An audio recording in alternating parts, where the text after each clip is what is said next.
For a light to be turned on, there is a switch that is involved. Whether it is a single light or two sets of lighting, then the switch will definitely play a key role. This is a single pole switch. It only switches the light off or on, cutting the supply of current in a circuit.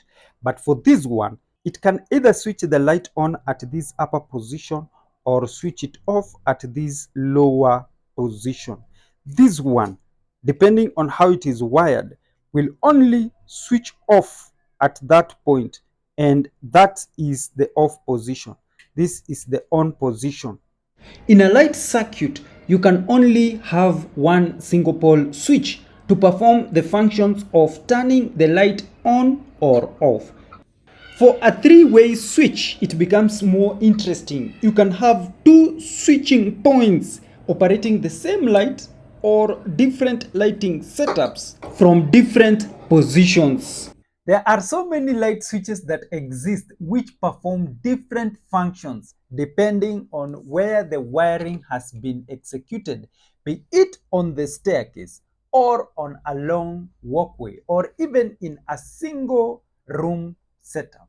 If that switch is supposed to activate a single light or several lighting systems. Today we will focus on two switches, a single pole switch and a three-way switch. This switch, therefore, which is a single pole, cannot be useful in this connection here because it can only cut the supply of current in a circuit. All right, but for this one, it is a multi-purpose. As you can see, there are so many connections. We have the common, then we have that connection for the two travelers, and then we have the ground. This one has the common and it has the connection screw for the light, as well as, very important, the ground screw.